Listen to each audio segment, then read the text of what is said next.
पाठ 6 कर्तव्यनिष्ठ तेनालीराम. राजा कृष्णदेवराय हे दक्षिण भारतामधील विजयनगर राज्याचे महाप्रतापी व प्रजेचे लाडके राजा होते.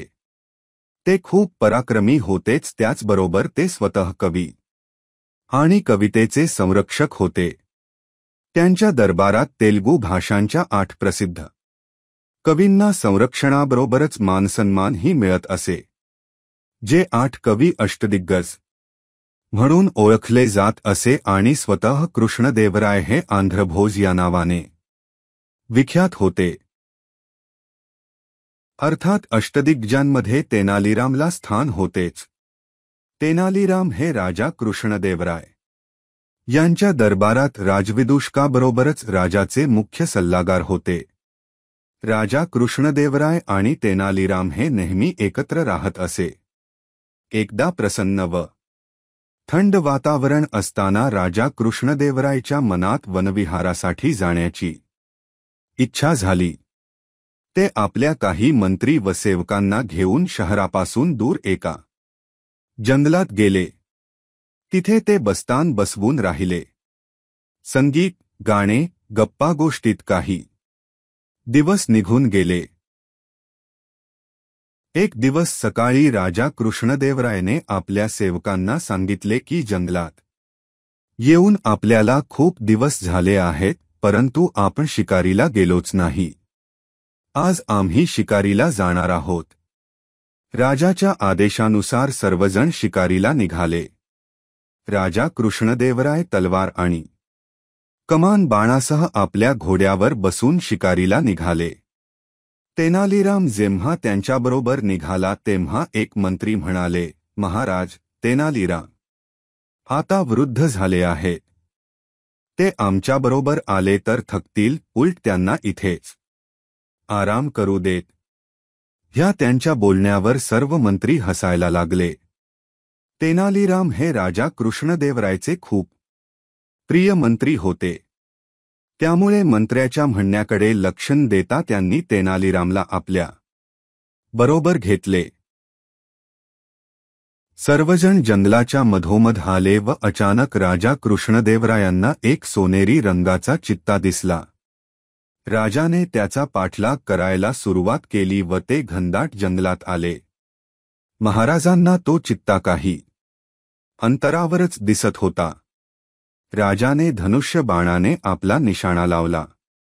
ते बाण सोडणार इतक्यात तेनालीराम म्हणाला, महाराज थांबा, ह्यापेक्षा पुढे जाणे ठीक नाही. तेनालीरामचा आवाज ऐकून राजाने आपला घोडा थांबवला. तेवढ्यात तो चित्ताही पळून गेला. जवळ आलेली शिकार तेनालीराममुळे गेली म्हणून राजा त्याच्यावर खूप रागवला. ते तेनालीरामला खूप ओरडू लागले, तुझ्यामुळे आज आमच्या हातून एका चित्ताची शिकार निघून गेली. तू आम्हाला थांबवलेसच का? राजा तेनालीरामला ओरडतात हे पाहून अन्य मंत्रींना खूप आनंद होत होता. त्यातील एक मंत्री लगेच संधी साधून म्हणाला, महाराज, तेनालीराम हे भित्रे आहेत म्हणून आम्ही त्यांना घेऊन येऊ नका असे सांगत होतो. तेव्हा तेनालीराम महाराजांना नम्रपणे म्हणतो की, महाराज, मंत्रींना ह्या झाडावर चढून त्या चित्त्याला बघण्यासाठी सांगा. मगच मी आपल्याला का थांबवले याचे उत्तर देतो. राजा कृष्णदेवरायने मंत्रीला झाडावर चढून चित्त्याला पाहण्याचा आदेश दिला. मंत्री झाडावर चढले.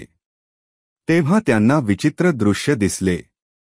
राजा ज्या चित्त्याचा पाठलाग करत होते तो चित्ता एका जंगली झाडीत अडकला होता व त्याचे अंग रक्ताने माखले होते. जोरजोरात त्यातून सुटण्याचा प्रयत्न करत होता, पण तो त्या झाडीतून सुटू शकत नव्हता. मंत्र्यांनी ही सर्व हकीकत राजाला सांगितली. राजा हे सर्व ऐकून विचार करू लागला. राजा तेनालीरामला म्हणाला, तेनालीराम, हे सर्व काय आहे? तेव्हा तेनालीराम उत्तरला, राजन, इथून पुढे भयानक झाडी आहे. ह्या झाडीचे काटे शरीरात घुसल्यावर ते रक्त पिऊ लागतात. आजपर्यंत जो कोणी ह्या काटेदार झाडीत सापडला तो अर्धमेला होऊनच बाहेर पडला आहे. चित्त्याची काय अवस्था झालीय हे मंत्रींनी पाहिलेच आहे. मी आपला सल्लेगार व शुभचिंतक आहे. योग्य सल्ला देणे हे माझे कर्तव्य आहेच. आपल्याला त्या काटेरी झुडुपांपासून कोणताही त्रास होऊ नये म्हणूनच मी आपल्याला सावध केले. चित्त्याप्रमाणेच आपणही त्या काटेरी झुडुपांचे भक्षक झाले असता तरीही आपणास असे वाटत असेल की मी आपणास थांबवून चूक केली तर मी आपली क्षमा मागतो. राजा कृष्णदेवराय तसेच सर्व मंत्री सेवक शांत होतात. राजा कृष्णदेवराय तेनालीरामला जवळ घेतात व म्हणतात, आज तुझ्यामुळे माझे प्राण वाचले व सर्व मंत्र्यांकडे बघत म्हणतात, आज तेनालीरामला आपल्याबरोबर आणणे किती योग्य होते. राजा कृष्णदेवराय तेनालीराम व सर्व मंत्री सेवकांसह राजमहालात परततात व त्यांनी तेनालीरामला आपले प्राण वाचवल्याबद्दल सोन्याच्या मोहरा बक्षीस म्हणून देतात.